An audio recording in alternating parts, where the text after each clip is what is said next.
할렐루야. 네, 무더위 가운데 여러분 하루하루 건강을 지켜주시고 또 우리들의 모든 삶에 부족함이 없도록 채워주시는 우리 하나님께 감사드립니다.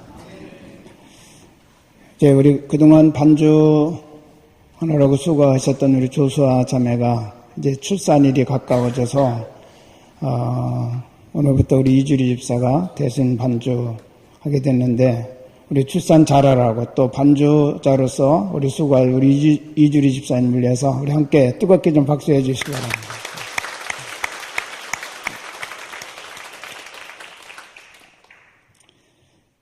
오늘은 우리 주님의 가정에 대한 말씀을 드리려고 합니다. 주님의 가정이라고 하는 말은 우리 주님께서 책임져 주시는 가정이라고 하는 그런 의미를 갖고 있습니다. 사흘 되던 날이라고 그렇게 시작을 하고 있는데 1장에 보면 29절이 이튿날, 또 35절이 또 이튿날, 43절이 이튿날 계속 이 시간, 날짜를 가지고 얘기하는 그런 말씀들을 우리가 듣게 되죠. 그리고 나서 오늘 2장 1절에 보니까 사흘 되던 날 이렇게 계속 날짜가 있는데 무엇을 기준으로 해서 이튿날이고 또 이튿날이고 사흘 되던 날이고 이렇게 말하고 있는가. 오늘 여기 보면 우리 예수님께서 이제 세례 요한을 통해서 세상 죄를 지고 가는 하나님의 어린 양이 나타났다라고 하는 선포가 이루어지고 그 이야기를 듣고 요한 또 빌립 이런 사람들이 주님의 제자가 되겠다고 이제 헌신하기도 하고 또 주님께서 직접 택하여 나를 따르라고 말씀하시고 공생애를 준비하기 시작하는 그런 과정을 우리에게 보여주고 있는데 이렇게 우리 주님께서 이제는 공생애의 삶으로 드러나기 시작한 지 사흘 되던 날이라고 생각하면 틀림이 없습니다. 그런데 아직 우리 예수님은 공생애를 선포하지 아니하셨고 또 제자들을 한 사람씩 불러 모으는 일을 하고 계셨는데 지금 이제 예수님의 제자가 되겠다고 따라 나선 사람들과 첫 번째 나들이를 하게 됩니다. 바로 갈릴리 가나라고 하는 동네에 혼인잔치집이 있는데 그 집으로부터 초청을 받았습니다. 그래서 예수님과 그 지금 제자들 몇 사람이 함께 결혼식장을 방문하고 그리고 축복하는 시간을 갖게 되는데 이 자리가 바로 우리 예수님이 하나님의 아들이시고 바로 만유를 구원하실 구세주 그리스도이심을 드러내는 첫 번째 기적의 장소가 되었다고 말하고 있습니다.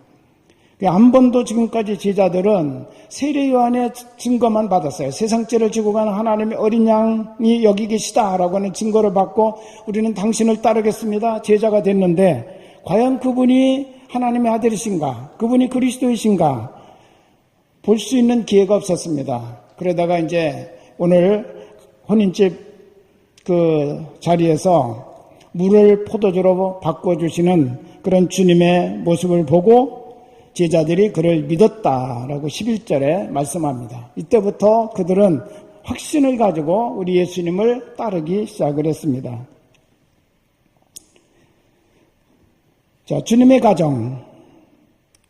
오늘 우리 주님께서 이 주님의 가정, 주님이 책임져 주시는 가정, 어떤 가정이어야 하는가? 이 가정은 우리 예수님을 먼저 초청했습니다. 그래서 우리 예수님께서 그 가정에 찾아가셔서 함께 하시고 축복하시는 그런 모습을 우리에게 보여주고 있죠. 주님은 결혼해서 한 가정을 세우는 집에 찾아가셔서 축복해 주셨는데 우리 성도들의 가정이 주님의 축복으로 세워지고 또 주님께서 항상 찾아오셔서 축복해 주시고 또 함께 해 주시는 그런 가정이 될 수 있기를 우리 주님의 이름으로 축원합니다. 하나님께서는 결혼 그리고 또 세우는 가정 너무나 소중하게 여기시는 분이십니다. 그렇기 때문에 아담이 홀로 있는 것을 좋지 않게 여기시고 하와를 만드셔서 짝을 지어주시고 가정을 세우게 하시면서 하나님의 일을 대행하게 하셨던 것이죠. 구약시대에 보면 전쟁이 나면 국민 총동원령이 내려지는 것을 보게 됩니다. 평상시 이렇게 상설된 군인들은 많지 않았습니다. 대부분 가정에서 자기 생업에 종사하다가 전쟁이 났다, 나팔 소리가 들렸다, 그러면 그거는 국민들을 총동원하는 동원령이에요.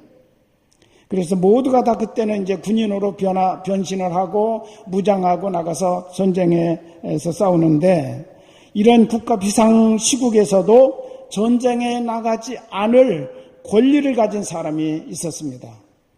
신명기 20장 7절에 보면 여자와 약혼하고 그와 결혼하지 못한 자가 있느냐?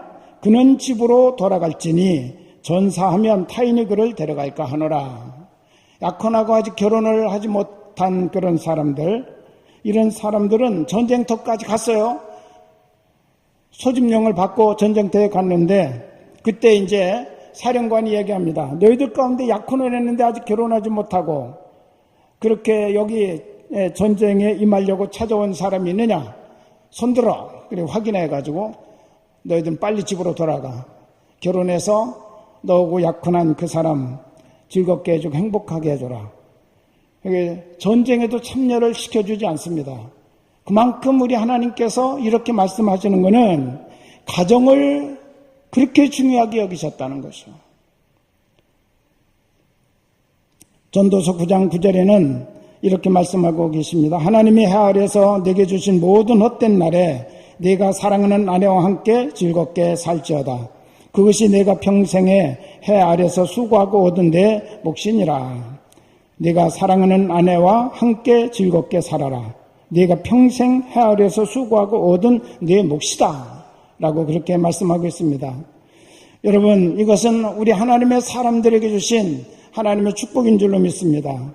허락된 즐거움을 여러분이 이 땅 가운데서 마음껏 누리고 사는 성도가 되어야 될 줄로 믿습니다. 즐겁게 살아야 됩니다. 즐겁게 일해야 됩니다. 즐겁게 인생을 누리는 삶이 바로 그리스도인들의 삶인 줄로 믿습니다. 무슨 일을 하든지 기쁨과 감사함으로 즐거움으로 하시기를 바랍니다. 어쩔 수 없이 하게 되면 마음도 불편하고 하는 일도 제대로 되지 않고 다른 사람에게도 피해를 줍니다. 우리 그리스도인들의 삶은 언제나 즐거움으로 감사함으로 일도 하고 감사함으로 살아가고 즐거움으로 함께 주의 나라를 향해서 나아가는 그런 삶이 되어야 된다는 것입니다.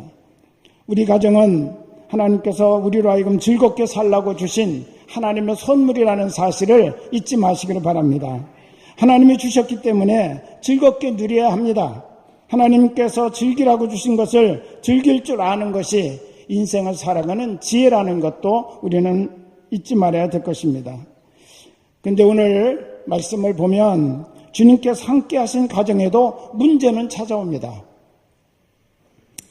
가장 즐겁고 복된 자리, 즉 결혼식장 자리를 풍성하게 해줄 포도주가 이 집에 떨어지게 되었습니다. 예상했던 것보다 훨씬 더 많은 손님들이 왔던 것 같습니다. 그런데 문제가 생기면 보통 사람들은 기쁨이 사라집니다. 그리고 근심 걱정이 찾아옵니다. 그런데 우리 성도들은 이 문제 앞에서 믿음의 사람으로서 어떻게 자세를 취해야 될 것인가를 오늘 우리 주님께서 우리에게 가르쳐주고 계심을 찾아볼 수 있습니다. 첫째는 기도가 살아있는 가정, 이 가정이 바로 주님이 책임져 주시는 가정이라는 것이죠. 마리아는 즉시 그 문제를 주님께로 가지고 왔다고 말합니다. 성도는 문제를 끌어안고 고민하고 걱정하는 사람이 아니라 성도는 즉시 문제가 발생하면 주님께 그 문제를 가져다가 맡기는 사람이 성도입니다. 성도가 맡길 생각은 안 하고 끌어안고 고민하고 염려하고 한숨 쉰다면 그 사람은 더 이상 성도라고 말할 수가 없습니다. 빌립보서 4장 6절 아무것도 염려하지 말고 다만 모든 일에 기도와 간구로 너희 구할 것을 감사함으로 하나님께 아뢰라 라고 말씀하고 계시죠. 베드로전서 5장 7절 너희 염려를 다 주께 맡기라 이는 그가 너희를 돌보심이라. 이 돌보신다고는 말은요 우리 주님께서 너에게로 찾아오셨다라는 거죠. 너와 함께하고 계시다 그런 뜻입니다. 하나님이 나의 안에 임재하시고 나의 삶 가운데 찾아오시는 것은 나를 돌보시기 위한 것이기 때문에 너희가 정말 성도라고 한다면, 너희가 하나님의 자녀라고 한다면 너희 염려를 끌어안고 있지 말고 주님께 맡기라고 이와 같이 말씀하고 계십니다. 여러분, 마귀는 언제나 우리를 문제 앞에서 우리로 하여금 염려, 근심, 걱정하게 만들지만 하나님은 문제를 통하여 우리를 부르시고 우리를 만나시고 우리를 더 사랑하시는 증거를 보여주시는 분이심을 잊지 마시기를 바랍니다. 그렇기 때문에 문제는 하나님께서 우리를 기도의 자리로 부르시는 하나님의 사인이다라는 사실도 우리는 잊어서는 안 될 것입니다. 그 문제 만나면 사탄은 자꾸 근심해라, 걱정하라, 염려하라, 두려워하라, 한숨 쉬어라 그렇게 자꾸 우리를 유도하지만 하나님은 너 그 문제 안고 나에게로 와라. 네가 문제를 문제로 알고 있느냐? 그렇다면 그 문제를 나에게로 가지고 와라. 나를 만나자. 이게 바로 하나님의 말씀입니다.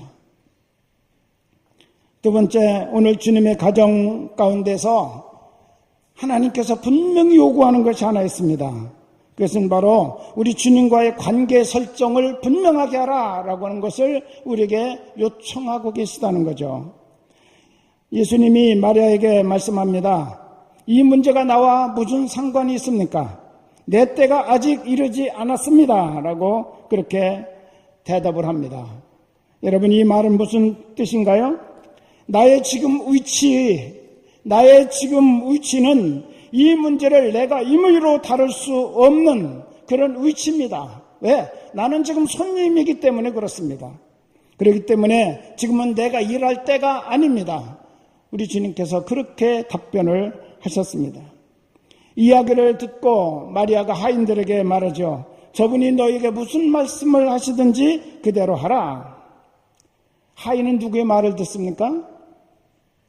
하인은 주인의 말만 들어요. 절대로 다른 사람 말을 안 들어요. 다른 사람의 별소리를 다 해도 주인이 이렇게 그러면 그대로 주인의 말만 듣고 따르는 겁니다. 그런데 이 하인들이 이 과정은 생략되었지만 하인들의 아마 주인으로부터 그런 이야기를 들었겠죠. 저분의 이야기를 들어라. 이 문제를 해결하기 위한 모든 권한을 내가 저분에게 위임하니까 저분의 말을 들어라. 그 하인들이 딱 예수님 앞에 나와 섰습니다.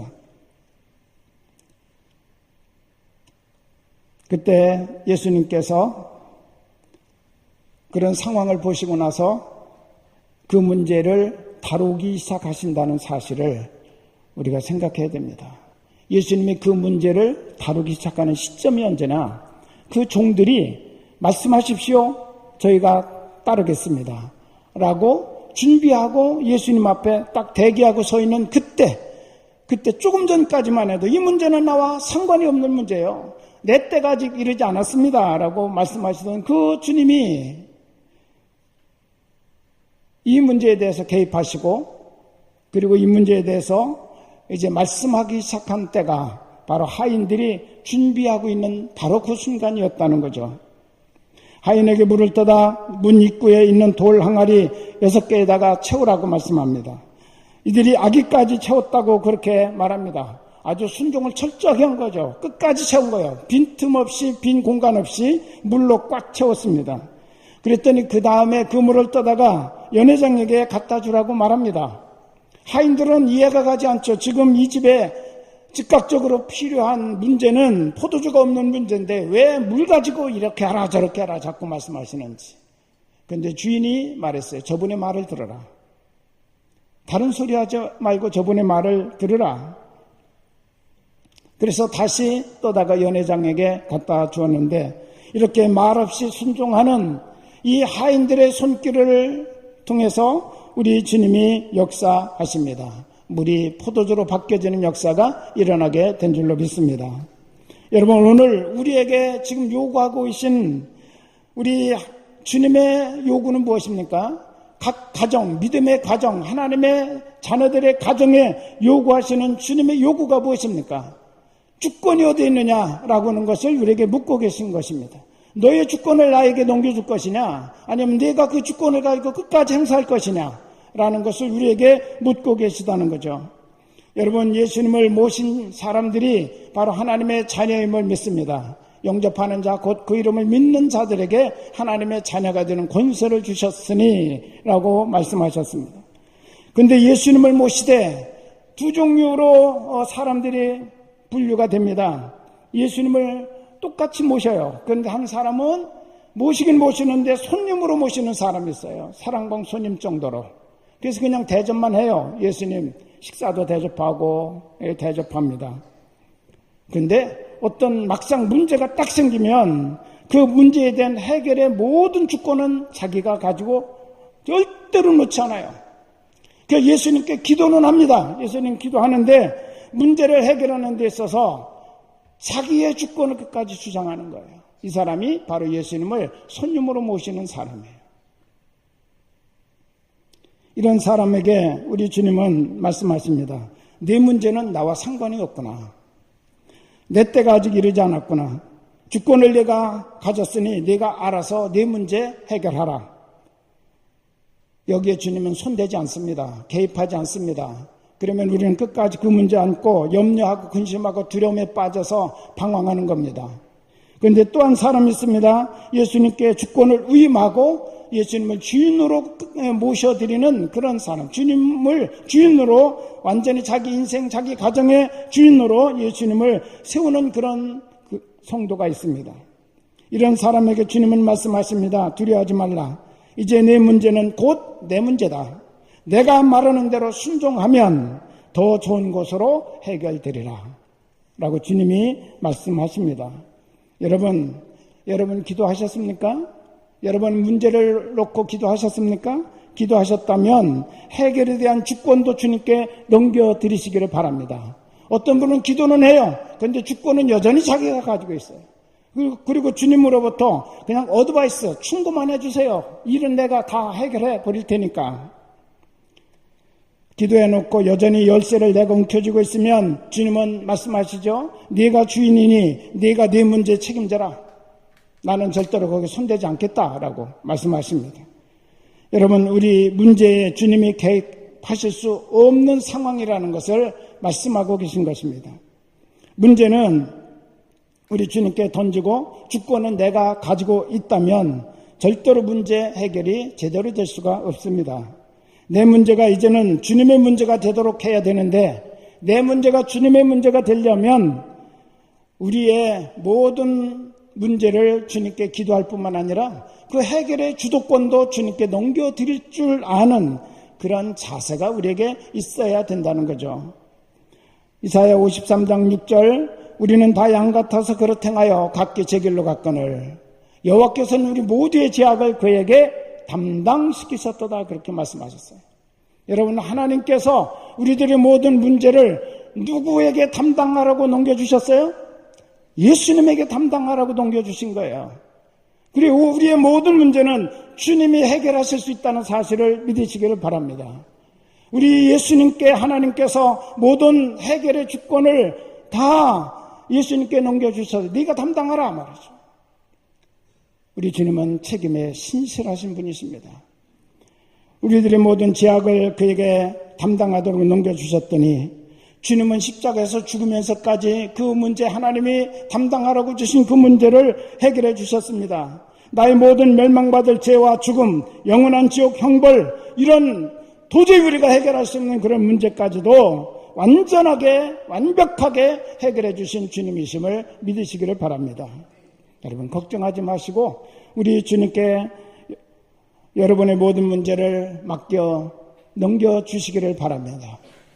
하나님은 우리들의 모든 문제를 주님이 담당하도록 주님께 넘겨주셨다는 거예요. 모든 책임을. 그러므로 우리가 이 사실을 알고 이 사실을 믿고 우리들의 문제를 더 이상 내가 끌어안지 않고 우리 주님께 맡기고 넘겨드리는 자세가 우리에게 있어야 됩니다. 그게 바로 우리의 모든 문제를 순리로 풀어나갈 수 있는 하나님의 원리고 하나님의 방법이고 하나님의 해결의 길이라는 사실을 믿으시기를 바랍니다. 주님께 담당시키셨는데 내가 담당하려고 하면 말이 됩니까? 일이 안 되는 거예요. 기도만으로 맡기지 말고 정말 그 해결의 주권을 가진 주인으로서 예수님을 세워주시고 인정하시기를 우리 주님의 이름으로 축원합니다. 세 번째로 주님의 가정은 말씀이 충만한 가정입니다. 돌 항아리에 물을 채우라 하시니 하인들이 물을 떠다가 아기까지 채웠다고 말씀합니다. 물은 하나님의 말씀을 상징합니다. 하나님의 말씀은 생명의 물입니다. 빈 항아리, 이것은 바로 심령이 비어있는 상태를 말하는 것인데 하나님의 말씀이 없으면 삶이 비어있는 공허한 상태가 된다는 사실을 우리에게 영적으로 가르쳐주고 있는 것입니다. 창세기 1장에 보면 땅이 혼돈하고 공허하며 흑암이 깊음 위에 있었다라고 말씀하시는데 그때 하나님의 말씀이 그 가운데 선포되니까 혼돈했던 그 땅에 질서가 세워지고 공허했던 그 땅에 생명으로 채워지고 흑암의 깊은 가운데 있던 그 땅에 빛으로 바뀌는 역사가 일어나게 되었다는 거예요. 하나님의 말씀이 들어가니까 공허가 사라졌습니다. 생명으로 충만해졌습니다. 여러분, 오늘 또 우리의 빈 마음, 빈 인생, 공허한 인생, 왜 그렇습니까? 하나님의 생명이 되시는 그 말씀이 우리 안에 담겨져 있지 않기 때문에 그렇다는 거죠. 항아리 아기까지 물이 채워질 때 하나님의 말씀의 능력이 기적으로 바뀌어지는 것처럼 여러분의 빈 공간에 하나님의 말씀으로 채우시기를 주의 이름으로 축원합니다. 여러분의 심령에 하나님의 말씀이 아기까지 채워지는 역사가 일어나게 될 때 하나님의 말씀은 능력이 있어서 물이 포도주로 바뀌듯 우리의 존재가 완전히 우리 하나님의 영광스러운 축복의 사람으로 바뀌어지는 역사가 있음을 믿으시기를 바랍니다. 또 한 가지 주님의 가정은 순종이 있는 가정이었음을 보여주고 있습니다. 하나님의 응답은 기적이요 축복입니다. 하인들에게 물을 떠다 연회장에게 갖다 주라고 하셨을 때 하인들이 그것도 순종했습니다. 연회장이 맛보고 놀랍니다. 사람마다 먼저 좋은 포도주를 내고 취한 후에 낮은 것을 내거늘 그대는 지금까지 좋은 포도주를 두었도다. 여지껏 물을 가지고 씨름했지만 마리아의 기도, 하인들의 순종의 결과는 그 집에 필요한 질 좋은 포도주가 생겨났다고 하는 것입니다. 주님의 말씀은 문제 해결을 위한 전략입니다. 그렇기 때문에 우리가 철저하게 믿음으로 순종해야 됩니다. 믿음의 마지막은 순종입니다. 순종 없는 믿음은 믿음이 될 수가 없습니다. 순종은 기적으로 하나님께서 응답해 주신다는 사실을 잊지 마시기를 바랍니다. 여리고성을 도는 것이 여리고성 점령에 대한 하나님의 전략이었습니다. 그래서 우리 하나님 말씀하십니다. 너희들 들리지 말고 떠들지 말고 그저 하루에 한 바퀴씩 여리고성을 돌고 마지막 날 7바퀴를 돌아라. 7일 동안 돌아라. 그리고 마지막 돌고 나서 외쳐라. 그게 바로 하나님의 전략이었어요. 오직 말없이 순종하라는 거예요. 그래서 그들이 13바퀴를 다 돌고 외치니까 철옹성이었던 여리고성이 손끝 하나 대지 않고 무너지는 기적이 일어났고 이스라엘이 쉽게 그 성을 점령하는 역사가 일어나게 된 줄로 믿습니다. 말씀에 순종하는 삶 속에 하나님은 언제나 기적으로 역사하시고 능력으로 역사하심을 믿으시기를 바랍니다. 주님께서 주시는 말씀이 내 상식으로 볼 때는 엉뚱한 것처럼 생각되어진다 할지라도 믿음으로 순종할 때 역사가 일어나게 되는 것입니다. 마지막으로 주님의 가정은 갈수록 좋아지는 가정입니다. 세상 논리는 어떻습니까? 처음에는 좋은 건 나오지만 나중에는 나쁜 것이 나옵니다. 여러분, 죄를 한번 생각해 보십시오. 죄는 먼저 즐거움으로 우리를 초대합니다. 그러나 그것은 잠깐입니다. 죄로 인한 쾌락의 마지막은 환멸과 눈물과 고통과 영원한 파멸이라고 하는 사실을 우리에게 보여주고 있습니다. 그러나 주님과 함께하는 생활, 주님께서 주시는 기쁨은 어제보다 오늘이, 오늘보다 내일이 더 좋고 또 더 좋아야 합니다. 이게 마땅한 일입니다.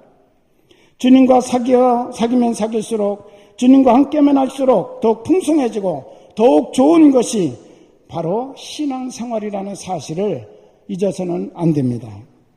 처음에는 신앙에 감격이 있고 은혜가 넘쳐나는데 5년이 지나고 10년이 지나고 나니까 감격과 감동은 사라져버리고 그저 습관적인 신앙생활, 껍데기만 남은 신앙, 마음은 그저 아무 감각도 없어요. 은혜도 없어요. 감사도 없어요. 그저 내가 신앙생활 했고 이런 직분을 받았으니까 이런 습관적인 신앙생활, 이것이 얼마나 영적으로 파리하고 영적으로 피곤한 신앙생활입니까?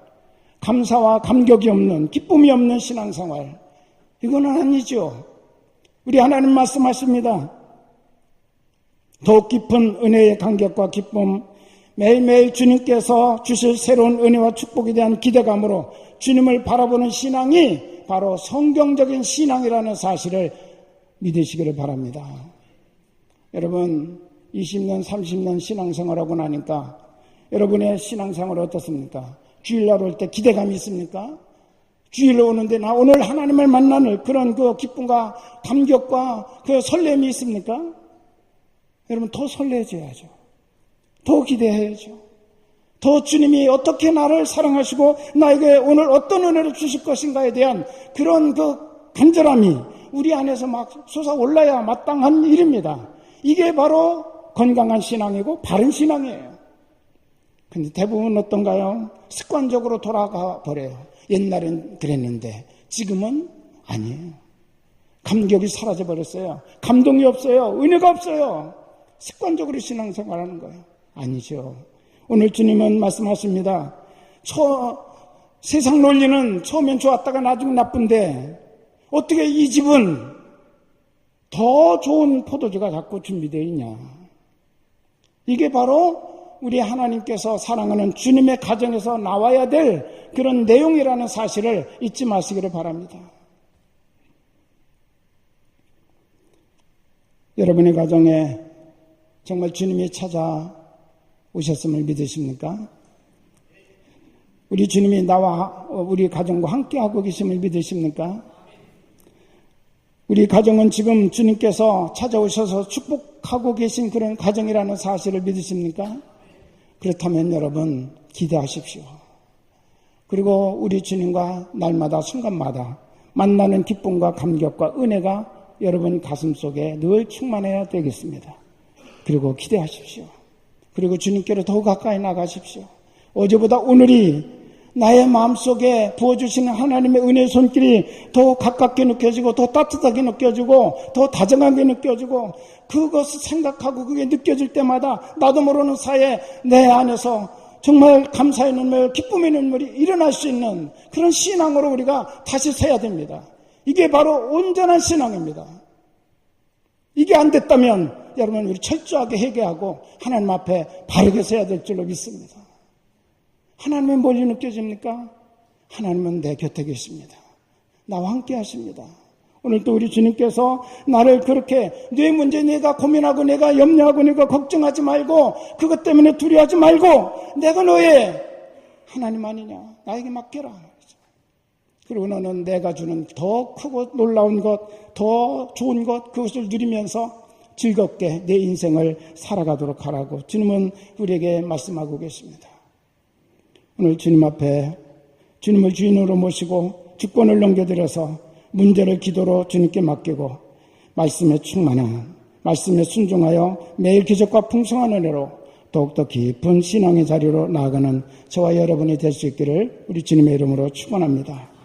우리 시간에 수학에 맞춰서 잠깐 우리 자신을 돌아보면서 우리 가정을 돌아보면서 우리 신앙을 돌아보면서 한번 회개하며 조용히 주님 앞에 마음을 열고 나가는 시간을 갖겠습니다.